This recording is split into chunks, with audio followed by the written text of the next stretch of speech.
এক দলের মুখ আমি হাস্যোজ্জ্বল রেখে দেব। তার মানে পৃথিবী কাঁপছে, কেমন কাঁপবে, থরথর করে কাঁপবে, মানুষগুলো আর স্থির থাকতে পারবে না, থরথর করে কাঁপবে, মানুষগুলো যেন তুলার মতো উড়বে। পাথরে পাহাড়গুলো যদি বলা হয় তুলার মতো উড়বে। সুরাকিয়া, এটা আমি কোনো, আপনার তো জানেন যে গাল গল্প করতে জানি না, কোরআনে অনুবাদ করি এবং হাদিসে অনুবাদ করে থাকি।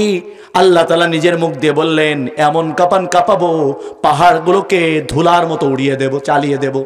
অবসাতিল জিবালু, জিবালগুলো বাসা, আমি উৎক্ষিপ্ত ধুলার মতো উড়াতে থাকবো, ধুলার মতো উড়বে। সেদিন এই বিভীষিকাময় দিনেও সূরা মধ্যে আল্লাহ বলছেন, আমি তোমাদের মধ্যে এক দলের মুখগুলোকে হাসি মুখে রেখে দেব, যেন ওদের কিছুই হয়নি। ওয়া কুনতুম আজওয়াজান সালাসা, দুনিয়ায় যেমন আখিরি জামানায় মানুষ তিন দল আছে, আল্লাহ তাআলা বলছেন এই দিনও এদের উপর কিয়ামত হবে তিন দলে থাকা অবস্থায়। খেয়াল করেন, কয় দল? অকুনতুম, তার মানে কিয়ামত কিন্তু দুনিয়ার উপরে হবে, আখিরি জামানায় কিয়ামত হবে। তার মানে এই আপনার আমার এই চলমান অবস্থায় হবে। বলছে এই তোমাদের এই চলমান অবস্থায় তোমরা তিন দলে থাকবে। দেখেন মিলিয়ে নেন, তিন দলেই আছে। ওয়া কুনতুম আযওয়াজান সালাসা, তোমরা সেদিন তিন দলে বিভক্ত থাকবে। কয় দল? আল্লাহ তাআলা এক দলের কথা বলেছেন আখিরি জামানায়, ওয়াসহাবুল ইয়ামিন, ডানপন্থী দল। এক দল কি? মানে দিনপন্থী, ধর্মপন্থী, আখিরাতপন্থী। আল্লাহ তাআলা তাদের বলেন ওরা হবে ডানপন্থী। মা আসহাবুল ইয়ামিন, আল্লাহ তাআলা বলেন কত সৌভাগ্য হবে সেই ডানপন্থীরা। এবার আল্লাহ তাআলা বলেন ওয়াসহাবুশ শিমাল, আখিরি জামানায় তোমাদের মধ্যে আর একটা দল থাকবে, সেই দলের নাম হলো ওয়াসহাবুশ শিমাল, বামপন্থী, রামপন্থী। এই যে ইনুকিনুরা আর কি। ইসলাম বাদে যত দল আছে, যত মতবাদ আছে, যত মতাদর্শ আছে, সব মতবাদ, সব দল, সব চেতনাকে এক কথায় বলা হচ্ছে বামপন্থী। তার মধ্যে আপনাকে হুজুরও আছে আসহাবুশ শিমাল, যারা ইসলামিক গণতন্ত্র বলো। তার মানে মদের বেবিচারের পতিতালয়ের সামনে লিখে দিল ইসলামিক পতিতালয়। শোনেন, খালি পতিতালয়ে যদি কেউ গিয়ে একজন মানুষ বেবিচার করে আসে, এই বেবিচার করা পাপ, এই বেবিচারের নাম কবিরা গুনাহ। কিন্তু বেবিচার করে এখানে যদি এসে বসে তার জন্য কিন্তু কালিমা পড়া প্রয়োজন নেই। তার জন্য কি করতে হবে? ইস্তেগফার করতে হবে। করলে আল্লাহ চাইলে তার পাপ ক্ষমা হয়ে যাবে। কিন্তু বেবিচার ঘরের উপরে যদি লিখে যায় ইসলামিক বেবিচার, মানে পতিতালয়ের সামনে, মনে করেন ওই যে কোথায় আছে একটা, ওইটা হচ্ছে গিয়ে দৌলাদিয়া, তো ওখানে গিয়ে লিখে দিল দৌলাদিয়া ইসলামিক পতিতালয়। এখন এই লোকটার তখন ঈমান চলে যাবে, কাফের হয়ে যাবে, মুশরিক হয়ে যাবে। তাকে নতুন করে কালেমা পড়ে মুসলমান হইতে হবে। সে মুসলমানিত্বই চলে যাবে। কেন? সে একটা পাপাচারকে ইসলামিক লেবাসে চালাতে চেষ্টা করেছে, গুনাহকে, কবিরা গুনাহকে ইসলামিক লেবাসে চালানোর চেষ্টা করেছে। অনুরূপ ভাবে গণতন্ত্র কুফরি মতবাদ, সমাজতন্ত্র কুফরি মতবাদ, যারা গণতন্ত্রকে ইসলামিক গণতন্ত্র বলে চালিয়ে দেওয়ার চেষ্টা করেছে, তারা ইসলামিক পতিতালয়কে যেমন ইসলামিক পতিতালয়, বিড়িকে যেমন ইসলামিক বিড়ি বানানো যায় না, গাঁজাকে যেমন ইসলামিক গাঁজা বানানো যায় না, ফেন্সিডিলকে যেমন ইসলামিক ফেন্সিডিল বানানো যায় না, ঠিক তেমনি ভাবে গণতন্ত্রকে কখনো ইসলামিক গণতন্ত্র বানানো যায় না, যায় না, যায় না। পরিষ্কার কথা। অতএব আমার ভাইরা, এ ধরনের কুফরি কাজের সঙ্গে যারা লিপ্ত, তাদেরকে আল্লাহ সুবহানাহু ওয়া তাআলা বলেন, সেদিন আমি কাফেরদেরকে মুখগুলো সেদিন কালো হয়ে যাবে, কারণ ওরা ছিল আসহাবুশ শিমাল, তোমাদের মধ্যে বামপন্থী। তোমাদের মধ্যে কোন পন্থী ছিল? ভাইয়েরা খুব ভালো করে বোঝেন, আজকে আল্লাহ তাআলা ডানপন্থী বলে একমাত্র দলের কথা বলেছেন, একমাত্র মতাদর্শের কথা ঘোষণা দিয়েছেন। সেখানে কোনো গণতন্ত্র নেই, সমাজতন্ত্র নেই, আপনার নেতা নেত্রীর কোনো দলের কথা সেখানে নেই। সেখানে বলা হয়েছে ইন্না দীনা ইনদাল্লাহিল ইসলাম। শেষ জামানা পর্যন্ত, ইমাম মাহদী আসা পর্যন্ত, ঈসা আলাইহিস সালাম আসা পর্যন্ত, কিয়ামত দিবস পর্যন্ত একটা দল পৃথিবীতে থাকবে, উলাইকা হিজবুল্লাহ, ওরা হলো মিন তাইফাতান, আল্লাহর সাহায্যপ্রাপ্ত দল হবে, ওরা হবে আল্লাহর দল। এবং ওই দলের মতাদর্শের নাম হবে সূরা আলে ইমরানের 19 নম্বর আয়াত অনুযায়ী ইন্নাদ দীনা ইনদাল্লাহিল ইসলাম। তারা যে মতাদর্শকে পালন করবে, লালন করবে, এক্সারসাইজ করবে, সেটা মাত্র একমাত্র শুধুমাত্র ইসলাম। শুধুমাত্র কি? ইসলাম। ওমাইয়াবতাকি গায়রুল ইসলামি দীনান, অতএব আমার এই দিন থেকে যে কেউ যদি অন্য কোনো মতাদর্শ, অন্য কোনো থিওরি, অন্য কোনো তন্ত্র মন্ত্র অনুসরণ করে ফালা ইয়াকবালু মিনহু, তাদের কাছ থেকে তা গ্রহণ করা হবে না। ওহুয়া ফি আখিরাতি মিনাল খাসিরিন, এবং আখিরাতে তারা ধ্বংস হয়ে যাবে, ক্ষতিগ্রস্ত হয়ে যাবে। অতএব আখিরি জামানায় আল্লাহ নবী বলেন তাফতারিকু হাযিহি উম্মাতিন 73 তাফতারিকু হাযিহি উম্মাতিন 73 কুল্লুহুম ফিন্নার ইল্লা ওয়াহিদা। আমার নবী বললেন আমার উম্মত 73 দলে বিভক্ত হয়ে যাবে শেষ জামানায়। আমি থাকবো না, কিন্তু আমার পরে আমার উম্মত বিভক্ত হবে কয় দল? 73 দল। তার মধ্যে গণতান্ত্রিক, সমাজতান্ত্রিক, পীরতন্ত্র, সুফিবাদ, যুগীবাদ সবগুলো থাকবে। আল্লাহ নবী বললেন ইল্লা ওয়াহিদা, একটা দল বাদে। সাহাবারা বললেন কারা তারা একটা দল যারা জান্নাতে যাবে? প্রত্যুত্তরে আল্লাহ নবী বললেন আল ইয়াওমা আনা আলাইহি ওয়া আসহাবি, আজকের দিনে আমি এবং আমার সাহাবারা যে নীতি, যে গতি, যে মতাদর্শ, যে আমল, যে বিশ্বাসের ওপর টিকে আছি, এই নীতি, এই গতি, এই মতাদর্শের ওপর যারা থাকবে শেষ জামানার তারা সবাই জান্নাতি হয়ে যাবে। অতএব আজকে আখিরি জামানার আলোচনার ওপরে এই জাতির ওপর জিম্মাদারি হলো ইসলামবাদের সমস্ত তন্ত্র মন্ত্র মতাদর্শ এবং নেতা নেত্রী সকলকে এক বৈঠকে 3 তালাক দেওয়া ফরজ। যদি না দিতে পারেন তাহলে আপনি ইসলামে নাই। আপনি যত বড় আহলে হাদিস, আমি তো আহলে হাদিস 18 বছর চেষ্টা করেও ব্যর্থ হয়েছে, আজও পারলাম না। আপনি মনে করেছেন আহলে হাদিস পরিবারে জন্মগ্রহণ করেছেন তাই আপনি আহলে হাদিস, অতটা সহজ নয়। জীবনের প্রতিটা ক্ষেত্রে কোরআন এবং সহিহ হাদিসের অনুপ্রবেশ ঘটায় যারা আহলে হাদিস তারা। অতএব আহলে হাদিস হওয়ার চেষ্টা করুন। সমস্ত দল মত মতাদর্শ তালাক দিতে না পারলে তিরমিজির 2641 নম্বর হাদিস 366 নম্বর পৃষ্ঠার 24 নম্বর থেকে 36 নম্বর লাইন পর্যন্ত অত্র হাদিস থেকে পরিষ্কার বোঝা গেল অধিকাংশই জাহান্নামী আখিরি জামানার, এবং তারা শতকরা 1999 জন জাহান্নামে যাবে। তার কারণ সে গণতান্ত্রিক নেতা নেত্রীর পিছনে ছুটছে, মুখে দাঁড়িয়ে আছে, রাতে তাহাজ্জুদের সালাতও পড়ছে, নামের সাথে আল্লামাও আছে, সে আবার ইসলামিক গণতন্ত্রও করে। এরা হলো আখিরি জামানার জাহান্নামী পরিবার। আখিরি জামানার আল্লাহর সাথে শিরিক করে বড় বড় কাফের মুশরিকরা। আরে দাড়ি তো আবু জাহেলের ওপর ছিল। আরে আল্লাহ রসুলের সাথে যখন যুদ্ধ করতে এসেছিল আবু জাহেলের পরনে আমার মতো জুব্বাও ছিল। জুব্বা আর লম্বা দাড়ি আর মাথায় একটা টুপি থাকার নাম মুসলমান নয়। মুসলমান মানে সকল মতাদর্শকে পরিত্যাগ করে আল্লাহ তাআলার মতাদর্শের মধ্যে চলে আসা। এবার আল্লাহ তাআলা 7ম পয়েন্টে গিয়ে বলছেন ওয়াল্লাযী আরসালা রাসূলাহু বিল হুদা ওয়া দীনিল হক লিইযহিরাহু আলাদ-দীনি কুল্লিহি ওয়া কাফা বিল্লাহি শাহীদা। সূরা ফাতহা পড়েন। আল্লাহ তাআলা বলেন আমি সত্য দিন এবং হেদায়েত সহ আমার রাসূলকে পাঠিয়েছি। গণতন্ত্রের উপরে নাকি সমাজতন্ত্রের উপরে? আপনাদের পীরতন্ত্রের উপর, সুফিবাদের উপরে না। আমি সত্য দিন কোনটা? সত্য দিন ইসলাম দিয়ে এবং আমার রাসূলকে এর মধ্যে হেদায়েত দিয়ে পাঠিয়ে দিয়েছি। কেন পাঠিয়ে দিলাম? শেষ জামানায় শুনে রাখেন, সেই একটা আজ আমরা এখন পাচ্ছি।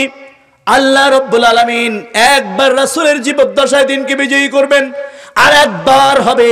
শেষ জামানা যখন চলে আসবে, প্রত্যেকটা তাফসির গ্রন্থের মধ্যে এসেছে, শেষ জামানা যখন চলে আসবে তখন পুরা পৃথিবীতে আর একবার ইসলামের বিজয় হয়ে যাবে। আল্লাহ বলছেন হুয়াল্লাযী, এই আয়াতে তাফসীর সবাই পড়বেন, তাফসীরে তাবারি ৭ম নম্বর খণ্ড ৫৫৫ নম্বর পৃষ্ঠার, তাফসীর কুরতুবী সূরা ফাতহার ২৮-২৯ নম্বর আয়াতের তাফসীর ৫৫২ পৃষ্ঠার ১-২ নম্বর খণ্ড ৫৫২ পৃষ্ঠার ১৬ নম্বর লাইন থেকে বর্ণিত রয়েছে। তাফসীর ইবনে কাসির প্রত্যেকটা তাফসীর গ্রন্থ দেখেন, হুয়াল্লাযী আরসালা রাসূলাহু বিল হুদা ওয়া দীনিল হক লিযহিরাহু আলাদ-দীনি কুল্লিহি। আল্লাহ রাব্বুল আলামিন বলেন, আমি আমার রাসূলকে সত্য দিন ইসলাম দিয়ে পাঠিয়েছি, সাথে হেদায়েতও দিয়ে দিয়েছি। আমি কেন পাঠালাম রাসূলকে? হেদায়েত দিয়ে, সত্য দিন দিয়ে। আমার ইসলাম প্রত্যেক যুগে যুগে, প্রত্যেক দেশে দেশে পরাজিত হবে তাই নয়, আলাদ-দীনি কুল্লিহি নয়, নয় নয়, তা নয়, আমি সকল দিনের উপর তোমাদের দিন ইসলামকে আমি বিজয়ী করে দেব। তার মানে হলো আপনারা আনন্দিত হন, সূরা ফাতহাটা পড়ে দেখবেন, হয়তো সেটা আমাদের জীবদ্দশায় ঘটে যেতে পারে। সিরিয়া এতদিন ধরে কুফরি শক্তির অধীনে ছিল, গত কয়েকদিন ধরে বাশার আল আসাদ নামক, যে নাম সুন্দর শোনা যায়, বাশার আল আসাদ, সে কিন্তু মূলত মুসলমান ছিল না, সে কিন্তু কাফের। তাকে মোরতাদ বলে অনেকে ভুল করে, সে কখনো মুসলমান ছিল না। মোরতাদ হবে কেমনে? যদি কেউ কোনোদিন মুসলমান থাকে, মুসলমান থেকে যদি অন্য দিন গ্রহণ করে, তার নাম হবে কি? মুরতাদ। কিন্তু বাশার, সিরিয়ার যে প্রেসিডেন্ট, কয়েকদিন আগে যে উৎখাত হলো, সে মূলত কোনোদিন মুসলমান ছিল না। তোমরা কি আওয়ামী লীগ নাকি? হাসিনাও মুসলমান ছিল না, জানো তুমি? তো তুমি চলে যাও কে? এখন তো হাসিনার কথা বলবে, এই জন্য চলে যাও। এই বাংলাদেশের কয়েকদিন আগে যারা চলে গেছে, এরা কেউ মুসলমান ছিল না। দলিল নাও, দলিল নিবা, কয়টা দলিল দিব? ওরা মুসলমান ছিল না। বাংলাদেশে আমি মাহফিল করব, এক হিন্দু ওসি আমায় কয় আপনার বাড়ি কই? আমার তো আমার পরিচিতি তো হাওয়ায় পাওয়া যায়, আপনি আমার কাছে এমনি জিজ্ঞেস করেন কে? আপনি কি করেন? আপনার ইনকামের উৎস কি? আমার ইনকামের উৎস, আমি নিয়মিত প্রত্যেক দিন রাত 12টার পরে উপরে আরো সওয়ালের কাছে পেশ করি। আপনি who are you to get my information? আমি তো আপনাকে মানুষই মনে করি না, মানুষ তো নাই, গরু ছাগলও মনে করি না। তোকে আপনি কার সাথে কথা বলছেন? আমি বললাম আমি একজন মুশরিকের সাথে কথা বলছি। মুক্তাদি এভাবে কথা বলছি, আমি আপনাকে ইসলামের দাওয়াত দিচ্ছি, আপনি ইসলাম কবুল করেন। আপনি আমাকে মাহফিলের অনুমতি দেন না দেন, আমার কথা বলার, আমার যতক্ষণ শ্বাস চলবে ততক্ষণ আমার বক্তব্য বাঁধিয়ে রাখা, আমার বক্তব্য চেপে রাখার কোনো ক্ষমতা পৃথিবীর কাউকে দেওয়া হয়নি, আমি দিচ্ছি না। আপনার কথায় আমি বক্তব্য যদি এ জায়গায় আমার মাইকে না দিতে পারি, আপনার মাইকের চেয়ে আমার গলার জোর আরো বেশি আছে। আপনি যদি আমার প্রোগ্রাম বাতিল করেন, কোনো সমস্যা নেই, আমি চিল্লায় কথা বলবো, কোনো সমস্যা নেই। আমাকে আপনার হাসিনা আয়না ঘরে নিয়েছিল, কি হয়েছে তাতে? আমি ইমানদার মুশরিক কিতাব লেখার কারণে আমাকে আয়না ঘরে নেওয়া হয়েছে। আয়না ঘরে যখন আমাকে নেওয়া হয়েছে, বলা হয়েছে যে আপনাকে গুরুত্বপূর্ণ দায়িত্ব দেওয়া হবে, আপনার এই কণ্ঠকে উনি পছন্দ করেন। উনি মানে প্রধানমন্ত্রী, উনি মানে হাসিনা আমাকে তার অফিসের মধ্যে ডেকেছে, আপনি কি চান? আমি বললাম আমি জান্নাত চাই। হাসিনা বলছে, হাসিনা আপনার নেতা নেত্রী অনেকেই দেখবেন যে ওনারা গণভবনে ঢুকতেই পারতো না, আমাকে অনেক যদি শুনতো উনি এসেছে, ডাক আছেন, কি ডাকবে? বললাম জান্নাত। কি কন না কি কন না তো বললাম কি আমি আপনি চাই, আমি আপনি বাংলাদেশের প্রধানমন্ত্রী, আপনি আমার কাছে জানতে চেয়েছেন, আমি এটা বলে দিয়েছি, তোকে এটা তো আমার কাছে নাই।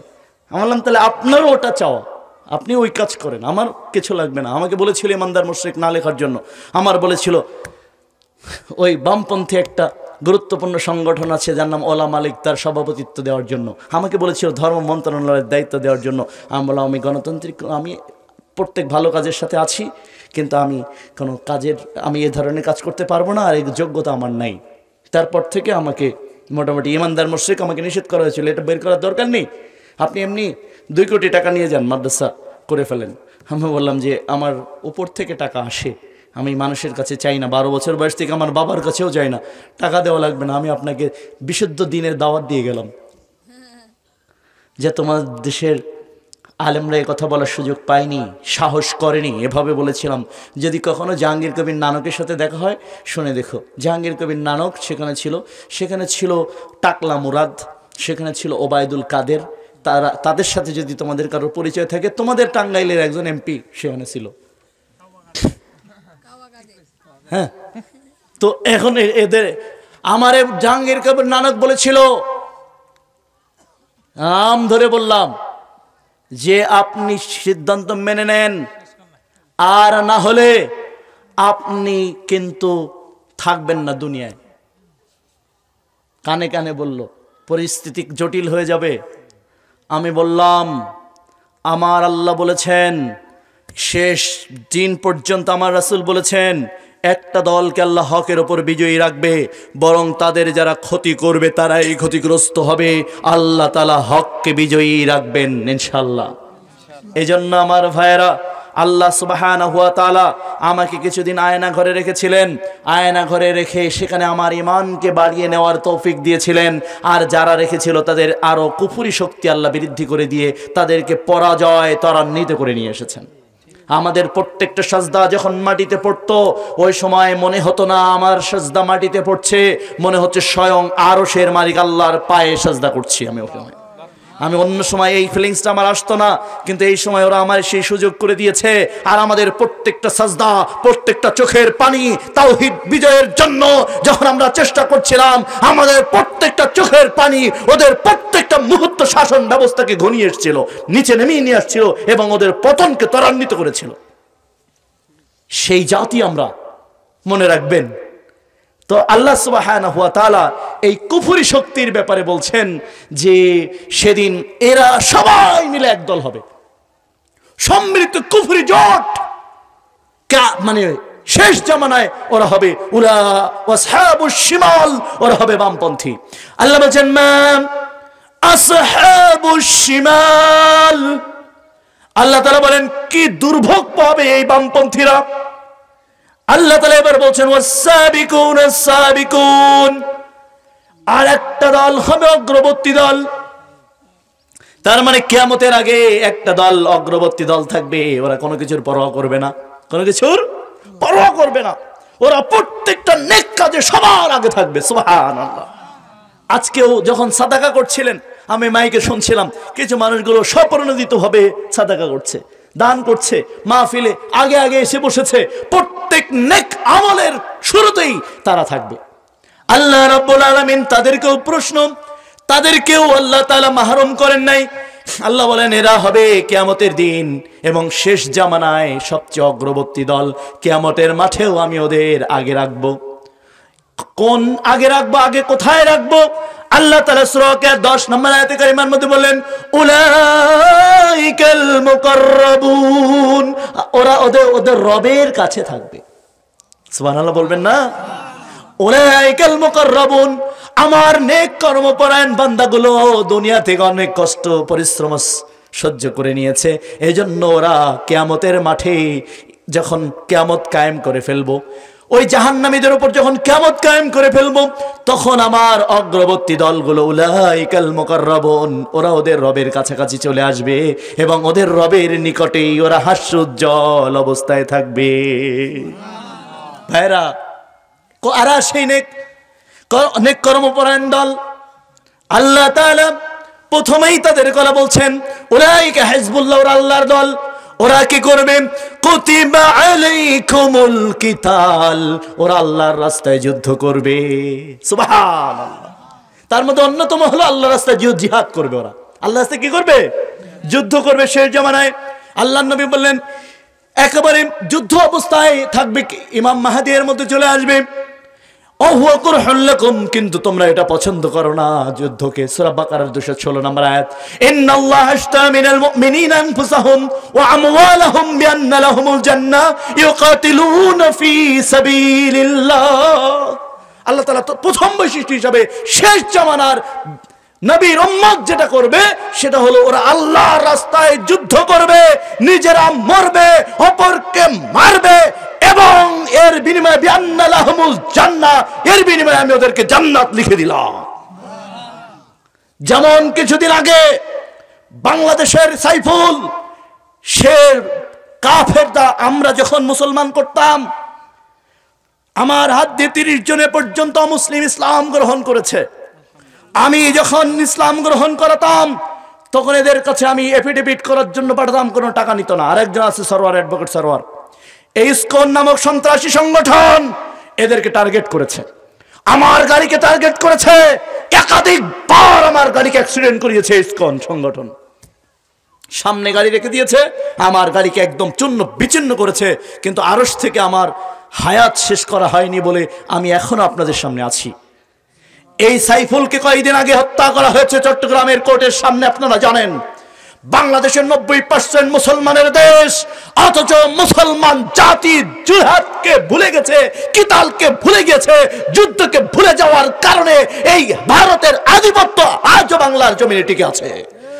যদি আজকে জিহাদ থাকতো, আল্লাহ তাআলা কিয়ামত পর্যন্ত একটা দল হকের উপর যুদ্ধরত থাকবে। এটা সূরা তাওবার 9 নম্বর সূরা 111 নম্বর আয়াতে যেমন আল্লাহ বলেছেন, বাইহাকির 389 নম্বর হাদিস, এছাড়া মুসনাদে হাকিমের 546 নম্বর হাদিস, মুসনাদে আহমদের 11457 নম্বর হাদিস, 11468 নম্বর হাদিস, 11455 নম্বর হাদিস, 6351 নম্বর হাদিস, 6456 নম্বর হাদিস, বুখারী থেকে মুসলিম থেকে মিশকাতের 3 নম্বর খণ্ড 174 নম্বর পৃষ্ঠার 17, 18 নম্বর থেকে একদম 179, 82, 83, 84, 85, 86, 87, 88 পর্যন্ত আল্লাহ তাআলা এবং রাসূল সাল্লাল্লাহু আলাইহি ওয়াসাল্লাম পরিষ্কার ভাবে বলেছেন যে এই কিয়ামত পর্যন্ত একটা দল হকের উপর যুদ্ধরত থাকবে, কেউ ওদের ক্ষতি করতে পারবে না। আজকে যুদ্ধকে ভুলে গেছে মুসলমান, এজন্য শেষ জামানায় একদল যোদ্ধা দল থাকবে, একথা আল্লাহ রাসূল ভবিষ্যৎবাণী করেছেন, আল্লাহ তাআলা নিজেও বলেছেন। এই জন্য আপনাদেরকে প্রস্তুত হতে হবে। ভার আল্লাহ নাসাইর 3178 নম্বর হাদিস মুক্তাদির দেখবেন, আল্লাহ নবী বলেন সানি শেষ জামানায় একদল দুটা দল থাকবে, হারামাল্লাহু আল্লাহু জাল্লা আলান নার, যাদের উপর আল্লাহ জাহান্নামকে হারাম রাখবেন, যাদের উপর আল্লাহ জাহান্নামকে হারাম রাখবেন, যাদের উপর আল্লাহ জাহান্নামকে হারাম রাখবেন। সেটা হলো আপনাদের জন্য সৌভাগ্য, যা সৌদি আরবের হবে না, সিরিয়ার হবে না, অন্যদের হবে না। আল্লাহ রাসূল বলছেন যারা ভারতের বিরুদ্ধে যুদ্ধ করবে তাদের জন্য আল্লাহ জাহান্নামকে হারাম করবেন। এটা ইউনুসকে আপনারা জানিয়ে দিন, আপনি করছেন এটাই করে জানিয়ে দিন নাসাইর হাদিস, ইউনুস সাহেব আপনার সেনাবাহিনী লাগবে না, খালি নাসাইর এই হাদিস অনুযায়ী বাংলাদেশের মুসলমানদের একবার আদেশ জারি করেন, আমরা 18 কোটি মুসলমান বর্ডারকে ঘিরে নিয়ে ভারতকে বিজয় করার মতো শক্তি সামর্থ্য আমাদের আছে। আপনারা বলবেন ভারতের শক্তি আছে, ভারতের ল্যান্ড এরিয়া আছে, ভারতের সৈন্যবাহিনী আছে, ভারতের মরণাস্ত্র আছে, আর আমাদের কাছে ঈমান আছে। মুসলমান যুদ্ধ করে ঈমান দিয়ে, অস্ত্র দিয়ে নয়। অতএব আমরা ভারতকে পরাজিত করে ইসকনকে জাহান্নামে পাঠিয়ে, মোদির গোষ্ঠীকে জাহান্নামে পাঠিয়ে আবার ভারতবর্ষ বিজয় করার মতো শক্তি সামর্থ্য আছে। এর বিনিময়ে আল্লাহ আমাদের জাহান্নামকে হারাম করে দিয়েছেন। অতএব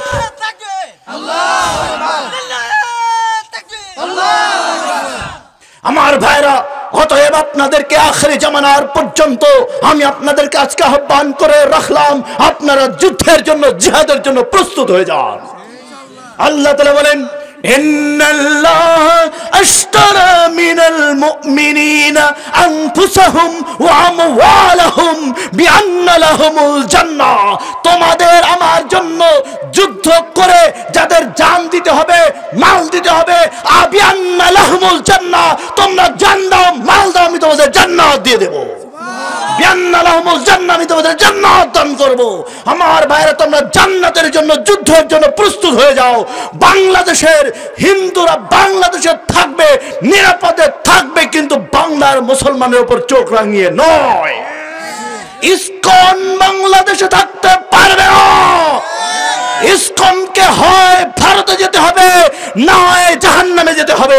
বাংলার মুসলমান জিহাদের মাধ্যমে, যুদ্ধের মাধ্যমে ইসকন এবং তার দোসরদের জাহান্নামে পাঠাতে প্রস্তুত হয়ে আছে। এর জন্য আমরা কারণ ইসকনকে আমরা ইসকন মনে করি না। ভারতের ভূখণ্ডে যুদ্ধ করতে যাওয়ার আগেই আমরা বাংলাদেশের ভারতের দোসর ইসকনের ওপর জিহাদ চালাবো, আর এর বিনিময়ে আমরা আল্লাহর কাছে জান্নাত চাইবো। ইউনূসের কাছে পদবি চাবো না, টাকা চাবো না, আমরা চাবো তোমরা যুদ্ধের জন্য ঘোষণা দাও। কি দেব? আর আপনাদের কাজ হলো প্রস্তুত থাকা। কারণ আল্লাহ তাআলা এবার বলেন আখেরি জামানার নবীর বৈশিষ্ট্য শোনেন। কোরআন বলছে কয়টা শোনাবো, এমন একটা বিষয় আজকে ওঠা দরকার ছিল 9টায়, তাহলে আখেরি জামানার এগুলো আপনাকে সুন্দর করে বোঝানো যেত। আল্লাহ তাআলা নিজেই বলেন মুহাম্মাদুর রাসূলুল্লাহি ওয়াল্লাযীনা মাআহু আশিদ্দাউ আলাল কুফফার। শেষ জামানায় মুহাম্মদ সাল্লাল্লাহু আলাইহি ওয়াসাল্লাম এবং তার উম্মতের শ্রেষ্ঠত্বের আরেকটা কারণ হবে মুহাম্মাদুর রাসূলুল্লাহ। আল্লাহ নিজেই নাম ধরেছেন ওয়াল্লাযীনা মাআহু, মুহাম্মদ সাল্লাল্লাহু আলাইহি ওয়াসাল্লাম এবং তার অনুসারীরা তারা কাফেরদের প্রতি কোনো নমনীয়তা প্রদর্শন করবে না, কাফেরের প্রতি তারা থাকবে কঠোর।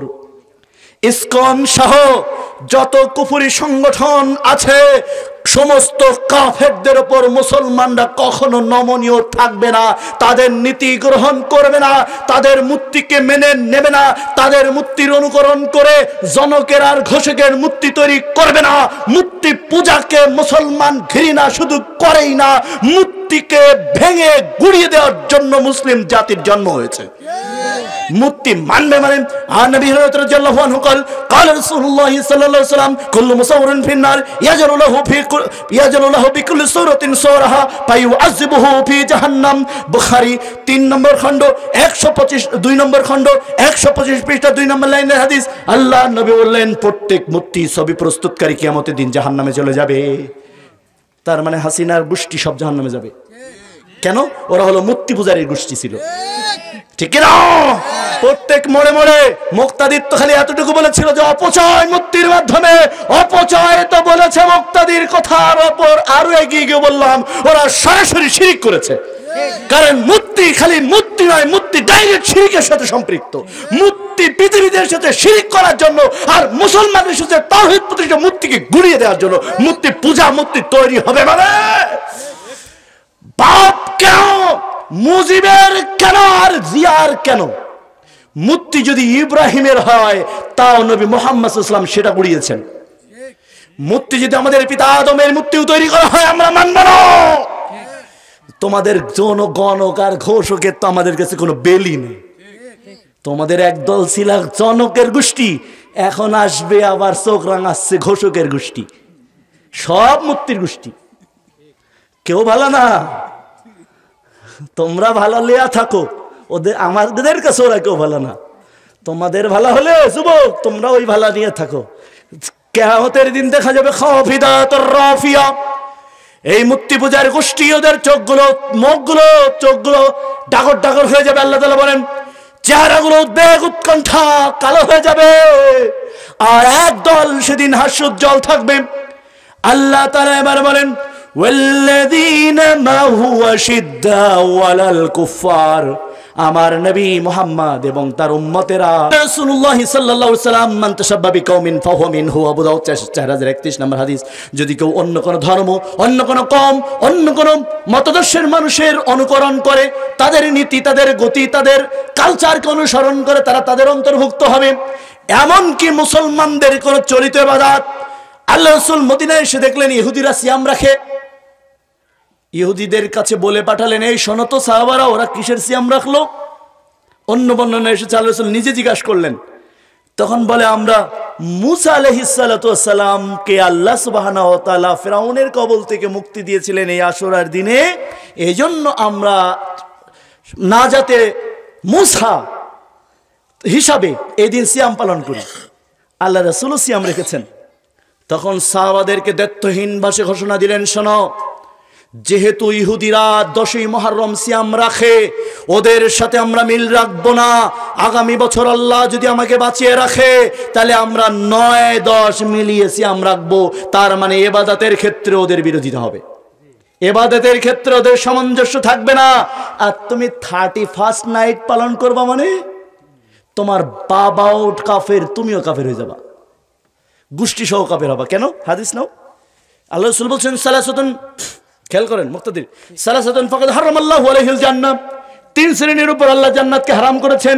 একসাথ দায়ুসু ওমান দায়ুস ইয়া রাসূলুল্লাহ, আল্লাযী ইউকিরু আহলাল খাবাসা, আল্লাহর নবী বললেন যে তার পরিবারের যে কোনো অন্যায় মেনে নিয়েছে সে হলো দায়ুস। এতদিন তো আমাদের হুজুররা দায়ুস শিখাইছে, যার বউ বেপরদায় থাকে সে দায়ুস, তাই না? আমাদের হুজুররা এটা শিখাইছে না আমাদের। কিন্তু আল্লাহর রাসূল বলছেন, খেয়াল করেন হুজুর মুক্তাদির, আল্লাযী ইউকিরু আহলাল খাবাসা, যে তার পরিবারের যে কোনো খাবাসা মেনে নিয়েছে, পাপকে মেনে নিয়েছে, অন্যায়কে মেনে নিয়েছে, গুনাহকে মেনে নিয়েছে, যে কোনো গুনাহ পরিবারের ক্ষমতা থাকা সত্ত্বেও, বাবা অথবা দাদা অথবা স্বামী সে থাকা সত্ত্বেও পরিবারের যে কোনো পাপ যদি তার পরিবারে ঘটে এবং সে যদি সে ঠেকায় না ঠেকায়, ফাকাদ হারামাল্লাহু আলাইহিল জান্নাহ, আল্লাহ তার উপর জান্নাতকে হারাম করেছেন।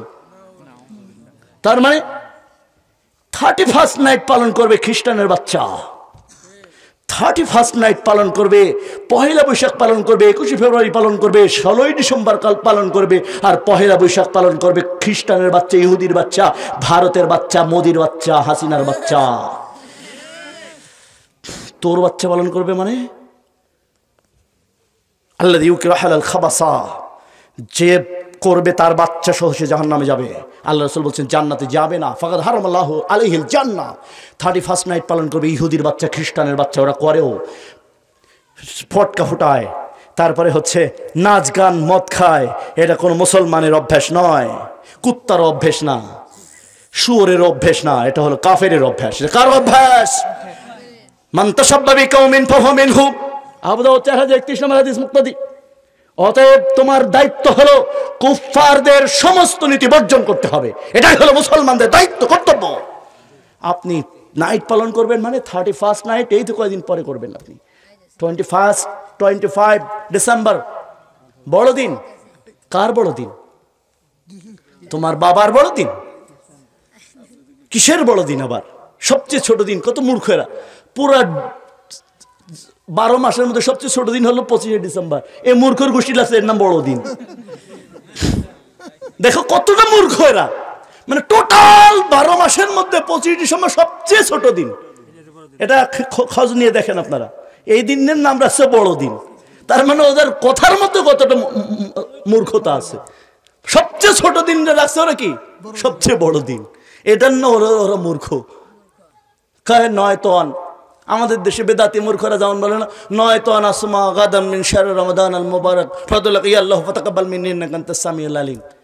ওরা যে মূর্খ, ওদের নিয়াতের মধ্যেই তাই চলে আসে, বলা লাগবে না ওরা মূর্খ, ওদের নিয়াত বলে দেয় ওরা গাধা, ওরা ছাগল, ওরা ননসেন্স, ওরা ইডিয়েট, ওরা পড়ালেখা জানে না, ওদের গোষ্ঠী সহ মূর্খ। কারণ কি অনুবাদ করে শোনো, কেন মূর্খ বললাম? বেদাতিরে খেপে যেও না, কারণ তোমার খেপার জন্য বলিনি, তোমার বিরুদ্ধে বলিনি, তোমার ধর্মের নামে অধর্মের বিরুদ্ধে বললাম কথাটা, তোমাদের ইবাদতের সুন্নাতের নামে বেদাতের বিরুদ্ধে বললাম। মানে 9 তন বুঝলাম, 9 তন নিয়াত করলাম। আসুমা মানে কি? সিয়ামের। 9 তন আসুমা মানে আমি সিয়ামের নিয়াত করলাম। গাদান আগামীকালকে, তার মানে প্রত্যেক দিন সাহারির পরে ওরা নিয়াত করে পরের দিন সিয়ামে। তাহলে আজকে সিয়াম তোর বাপে রাখবে? তুই বল 9 তন আসুমা ইয়াওমা, আমি আজকের সিয়াম রাখলাম, তাহলে বুঝতাম যে না ঠিক আছে। 9 তন আসুমা গাদান, আমি সিয়াম রাখার নিয়াত করলাম আগামীকাল, তো আজকে সিয়াম তোমার বাপে রাখবে? তুমি সাহারির সময় কও আগামীকাল, তো সাহারির সময় তো সকাল শুরু হয়ে গেছে, কিছুক্ষণ পর সকাল। তোর আবার অনেকে আমাদের দেশে তো বেদাতিরা ফজরের সালাতের পরে পড়ায় 9 তন আসমা গাদাম মিন শাহরি রমাদান আল মুবারক ফাতাল্লাকা আল্লাহু ফাতাকাব্বাল মিন্নি ইন্নাকা আনতাস সামিউল আলিম। তোমরা সবাই রমজান মাসের সিয়ামের নিয়াত করো, কারণ সিয়াম ছাড়া, নিয়াত ছাড়া কিন্তু রোজা হবে না। আমরাও বলি রোজা হবে না, কিন্তু তুমি তো বেদাতির গোষ্ঠী আগামীকালে সিয়াম রাখো, তাহলে আজকেটা কে রাখবে? আবার সবচেয়ে মজার ব্যাপার, যদি 30তম রোজা হয় তাহলে ওরা সিয়ামের নিয়াত করে ঈদের দিন। আপনারা কি বুঝতে পারেননি কথা? ঈদের মানে সিয়াম 30তম দিন, 30তম দিনে ও সিয়ারি করতে উঠলো, সাহারি করতে উঠে কয় 9 তন আসমা গাদান, আমি সিয়াম রাখার নিয়াত করলাম ঈদের দিন। তো ওরা ডবল নাকি পাবে না? হ্যাঁ, আমরাও তো বলি হ্যাঁ নিয়াত ফরজ, নিয়াত গুরুত্বপূর্ণ জিনিস। তোর নিয়াত তো তোরে মূর্খ বানাইছে, তোর নিয়াত তো তোর হারাম দিনে সিয়াম রাখার নিয়াত করাই দিছে। হ্যাঁ, অতএব ওরা হলো মূর্খ, ওরা বেদাতি, আর ওরা হলো কাফেরের গোষ্ঠী। তুমি কোনটা মানবা? তুমি কোনটাই মানবা না, তুমি হবা মুহাম্মদ সাল্লাল্লাহু আলাইহি ওয়াসাল্লামের গোষ্ঠী। মুহাম্মদ সাল্লাল্লাহু আলাইহি ওয়াসাল্লাম বলছেন ওয়াল্লাযীনা মা হুয়া শিদ্দা ওয়ালাল কুফার, মুহাম্মদ সাল্লাল্লাহু আলাইহি ওয়াসাল্লাম এবং তার শেষ জামানার উম্মতরা কুফফারদের উপর সর্ব অবস্থাতেই কঠোরতা অবলম্বন করবে। সুবহানাল্লাহ। তার মানে হলো ওরা যদি কোনো দিবস পালন করে মুসলমান তার বিপরীতে থাকবে, ওরা যদি মূর্তি তৈরি করে মুসলমান তার বিপরীতে থাকবে, ওরা যদি যে কোনো ধরনের গণতন্ত্র, সমাজতন্ত্র, পীরতন্ত্র, সুফিবাদ, যোগীবাদ মানবে, মুসলমান মানবে ইসলাম। ওরা বলবে জনগণের হাতে সকল ক্ষমতা। মুসলমান সূরা মুলক প্রত্যেক রাতে তেলাওয়াত করবে, তাবারাকাল্লাযী বিয়াদিহিল মুলক ওয়া হুয়া আলা কুল্লি শাইইন কাদির, বরকতময় সেই সত্তা যার হাতে রয়েছে সকল ক্ষমতা। ওরা ওদের নেতা, নেত্রী, পীর, সকলকে বর্জন করে আল্লাহর রাজত্ব জমিনে কায়েম করবে, ঠিক কিনা? অতএব তখন হবে তোমরা মুসলমান। আর এই মুসলমানের উপর আল্লাহ তাআলা নিজেই প্রশংসা করে বলেছেন আল্লাযীনা মাহু আশিদ্দাউ আলাল কুফার আরহামাউ বাইনাহুম। শেষ জামানায় একদল মানুষ থাকবে, তারা নিজেদের উপর অত্যন্ত রহমশীল হয়ে যাবে। নিজেদের প্রতি কি হবে? নিজেদের প্রতি কি হবে বলেন? খুব খেয়াল করেন। عن أبي هريرة رضي الله عنه قال قال رسول الله صلى الله عليه وسلم عادة لعبادي الصالحين مرتين، عادة لعبادي الصالحين مرتين ولا سمعت أذن ولا خطر بقلب البشر، عادة لعبادي الصالحين مرتين ولا سمعت أذن ولا خطر بقلب البشر। বুখারী 3244 এবং 4779 নম্বর হাদিস থেকে জাতির উদ্দেশ্যে রাত 12:25 সরাসরি বুখারীর হাদিস থেকে 3244 নম্বর হাদিস থেকে রাত 12:25 সরাসরি সম্প্রচার করে শোনানো হচ্ছে। আল্লাহ নবী বললেন, জানো জান্নাত কেমন? মারাতাইনুন ওয়ালা সামিয়াত উজুনুন, তোমাদের চাও কোনোদিন শোনেনি, তোমাদের কান কোনোদিন শোনেনি, তোমাদের চোখ কোনোদিন দেখেনি। জান্নাতের মাটিগুলো স্বর্ণের, রৌপ্যের, চাঁদির। জান্নাতের চামচগুলো হবে স্বর্ণের। জান্নাতের যে সমস্ত মেহমানদারি হবে, সেই মেহমানদারি হবে আল্লাহর পক্ষ থেকে। সালামুন কাওলাম মির রাব্বির রহিম, তোমাদের রহিম তোমাকে এসে সালাম বলবে। মারাতাইনুন ওয়ালা সামিয়াত উজনুন, যা তোমাদের কান কোনোদিন শোনেনি। আল্লাহ নিজেই বলবেন সালামুন কাওলাম মির রাব্বির রহিম, তোমাদের রবের পক্ষ থেকে তোমাদের হবে সালাম। খুব খেয়াল করেন, আমি খুব দ্রুত শেষ করে দেব কারণ রাত গভীর হয়ে গেছে। আল্লাহ তাআলা বলেন আল্লাহ নবী বললেন ওয়ালা সামিয়াত উজনুন, তোমাদের চোখ কোনোদিন দেখেনি, তোমাদের কান শোনেনি। ওয়ালা খাতারা বিকলবিল বাশার, তোমাদের অন্তরাত্মা কখনো কল্পনা করেনি। আল্লাহর নবী সাল্লাল্লাহু আলাইহি ওয়াসাল্লাম তখন আখিরে জামানার উম্মতের বৈশিষ্ট্য বর্ণনা করতে গিয়ে 4টা হাদিস বললেন। খুব 5 মিনিটে 4টা হাদিস অনুবাদ করি। আল্লাহ রাসূল বলছেন উতবা ইবনে গাজওয়া রাদিয়াল্লাহু আনহু قال قال رسول الله صلى الله عليه وسلم উতবা ইবনে গাজওয়া ইন্না মিন আরাইকুম জামানা সাবরিল লিল মুতামাসসিকি ফিহি 50 শাহিদা মিনকুম কিলা ইয়া রাসূলুল্লাহ ইয়া মিনহুম ক্বালা লা বাল মিনকুম কিলা ইয়া রাসূলুল্লাহ ইয়া মিনহুম ক্বালা লা বাল মিনকুম কিলা ইয়া রাসূলুল্লাহ আও মিনহুম ক্বালা লা লা লা বাল মিনকুম। সুবহানাল্লাহ বলেন। শেষ জামানায় কিছু উম্মত আমার সুন্নাতগুলো দৃঢ়ভাবে আঁকড়ে ধারণ করবে যারা, তখন হবে সবরের জামানা। তখন আমার উম্মতের জন্য সবরের জামানা হবে। মা বোনরা খুব খেয়াল করে শোনেন, আমার আম্মারা খেয়াল করে শোনেন। সবরের জামানা হবে, সর্বক্ষেত্রে ওদের সবর করতে হবে, বিভিন্ন ক্ষেত্রে ওদের সবর করতে হবে। মানুষগুলো কঠোর থাকবে, কঠোরের মধ্যে তাদের সবর করতে হবে। ইবাদতগুলো করবে, সুন্নাতের নামে চলবে বেদাত, এর মধ্যে ওরা বেদাতগুলো না করে সবর করতে হবে। হারামের রাজ্যে ওরা বসবাস করবে, হারাম না খেয়ে ওদের সবর করতে হবে। তাওহীদের নামে শিরিক চলবে, শিরিকের নামে, ইবাদতের নামে শিরিক চলবে, এখানে তারা ওই শিরিকগুলো না করে ওদেরকে সবর করতে হবে। আমার সুন্নাত, এরপরে আমার বিশুদ্ধ সুন্নাতগুলো যখন ওরা আঁকড়ে ধরবে, সবরের পর ইন্না মিন নারাইকুম জামানা সাবরিল লিল মুতামাসসিকি ফিহি, এই সবরের পর আমার সুন্নাতকে যখন আঁকড়ে ধরবে, 50 শাহিদাম মিনকুম সাবারা, আমার শেষ ইলমি আখিরি জামানার আমার উম্মতের, এই কারণে আল্লাহ তাআলা আমার ওই জগতের ওই সময়ের উম্মতকে একজনকে 50 জন সাহাবার শহীদের মর্যাদা দান করবে। ভাবতে পারেন কেন? কারণ আল্লাযীনা মা'আফসাদান নাস মিন বাদি মিন সুন্নতি তারা নিজেরাও সুন্নাত কায়েম করবে এবং হারিয়ে যাওয়া সুন্নাত গুলোকে পুনঃপ্রতিষ্ঠিত করবে। তিরমিজি 2641 নম্বর হাদিস। খুব খেয়াল করেন আমার ভাইয়েরা, আল্লাহর নবী বললেন তারা 50 জন শহীদের সাহাবা শহীদ হলে যত মর্যাদা, আল্লাহ ওদের শেষ জামানায় এত মর্যাদা দান করবে। সাহাবারা বললেন, আল্লাহ রাসূল, এটা কি তাদের মধ্যকার 50 জন শহীদের মর্যাদার কথা বললেন? না, আমি তোমরা মানে আমার সাহাবারা 50 জন শহীদ হলে যত মর্যাদা আমি সেটার কথা বলেছি। সাহাবারা আবার মনে করলেন যে আল্লাহ রাসূল উল্টে বলে গেছে মনে হয়, মানে বলতে কি স্লিপিং অফ টাং যেটাকে বলা হয় না, মানে এটাকে বাংলায় কি বলা হয়, মুখ ফসকে বলে গেছে, যে ওনাদের বলতে গিয়ে আমাদেরটা বলে ফেলেছে। সাহাবারা বলছে, আল্লাহ রাসূল শোনেন, ওই যে ওরা 50 জন শহীদ হলে যত মর্যাদা এটা পাবে না। বলছে না, আমি তোমরা 50 জন শহীদ হলে যত মর্যাদা না, আমার শেষ জামানার উম্মতকে আল্লাহ এত মর্যাদা দিয়ে দিবে। সহিহুল জামের 2234 নম্বর হাদিস। সাহাবারা নড়ে চড়ে বসলেন, বলেন কি আল্লাহ রাসূল? আল্লাহ রাসূল বলেন, হ্যাঁ, আমাকে দেখিনি কিন্তু আমার উপর ঈমান এনেছে। আরে তোদের উপরে এক সালাম, আমার এক সালাম, আর শেষ জামানার আমার ওই ভাইদের জন্য 7 সালাম। আমাকে দেখিনি, আল্লাহকে দেখেনি, না দেখো আমার সুন্নাতের উপর দৃঢ় থাকবে। সুবহানাল্লাহ। আমার ভাইরা, তারা ইমাম মাহদীর সাথে মিশে যাবে। নাসাইর ওই হাদিসটা শেষ করে দেই। আল্লাহ নবী বললেন, ওয়া ঈসা ইবনে মারইয়াম, এবং যে দল ঈসা ইবনে মারইয়ামের সাথে মিশে যাবে, ঈসা ইবনে মারইয়ামের দলে অন্তর্ভুক্ত হবে, এই দুই দলকে শেষ জামানায় আল্লাহ জাহান্নাম থেকে মুক্ত রাখবে। তার মানে ঈসা ইবনে মারইয়ামের সাথে যারা যুক্ত হবে, আর একটা দল ঈসা ইবনে মারইয়ামকে পাবে না।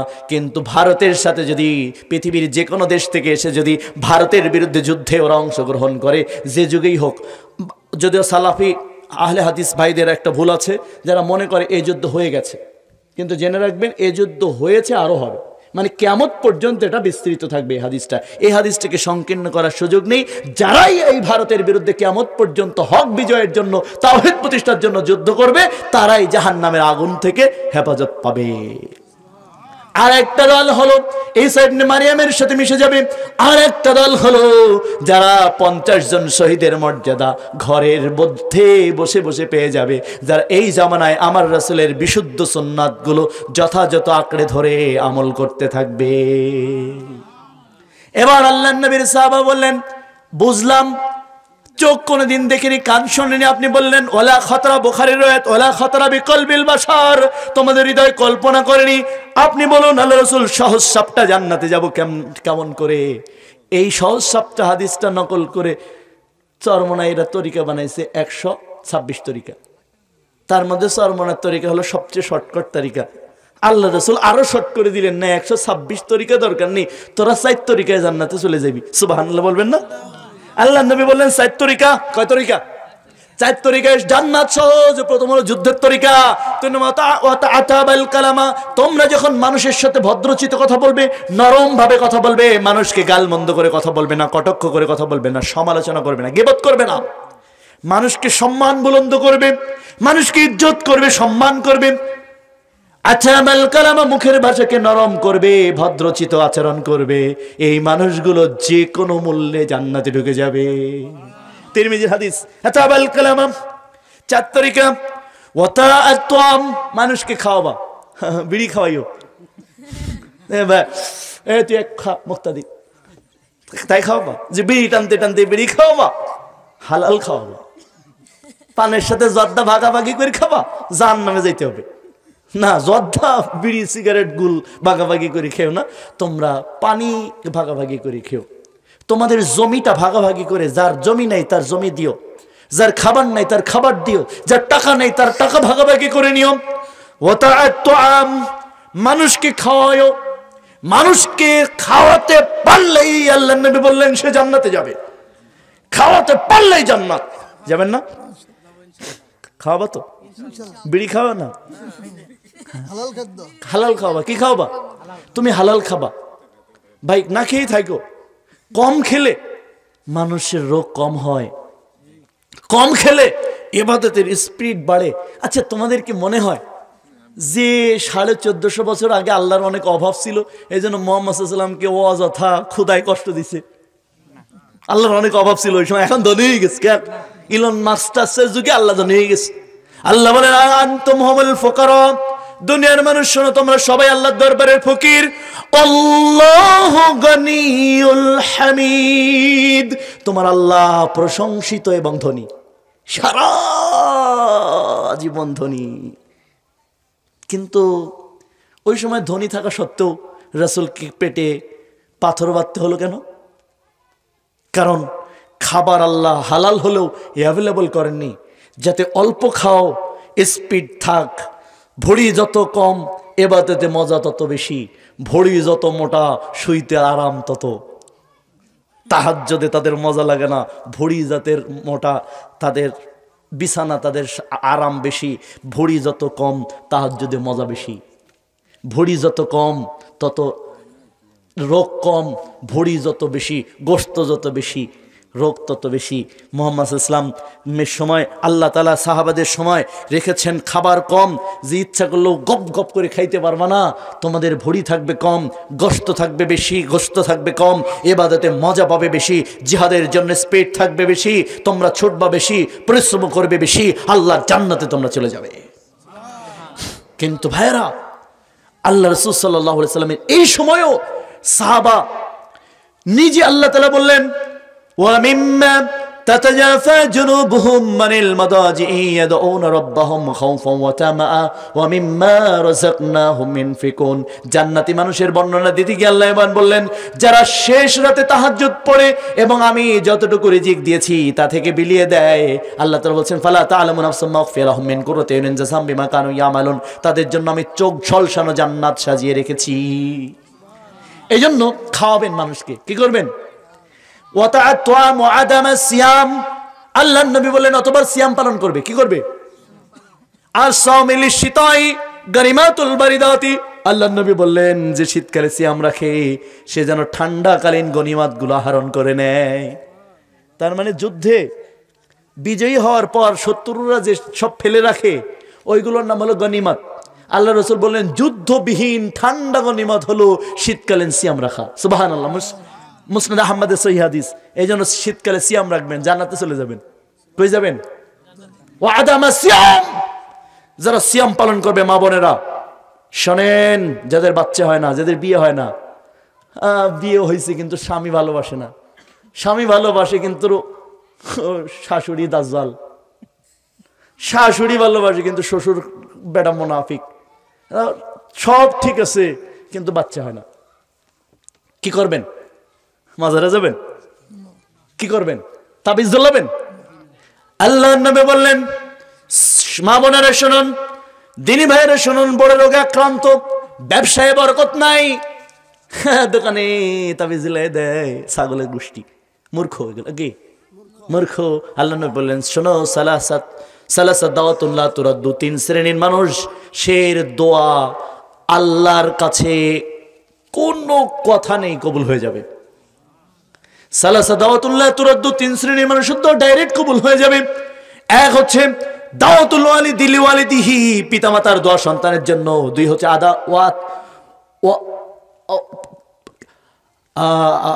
সালাসা দাওয়াতুন লা তুরাদ্দু, দাওয়াতুল ওয়ালিদি লিওয়ালিদিহি, দাওয়াতুস সাইম, দাওয়াতুল মুসাফির, দাওয়াতুল মাজলুম। আল্লাহ নবী বললেন, সিয়াম পালনকারী, সিয়ামরত অবস্থায়, তার মানে সেই সুবে সাদেক থেকে শুরু করে সূর্যাস্ত পর্যন্ত যতক্ষণ সে সিয়ামরত থাকবে ততক্ষণ যা বলবে তা কবুল হবে। সুবহানাল্লাহ বলবেন না? এই জন্য আপনার যা লাগবে সিয়াম রেখে আল্লাহর কাছ থেকে বাজেট করিয়ে নেবেন, মনে থাকবে ইনশাআল্লাহ।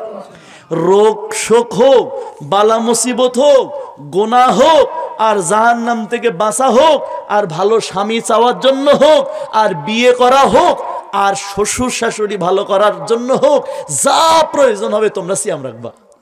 কি করবা? মনে থাকবে তো? সিয়াম রাখবা।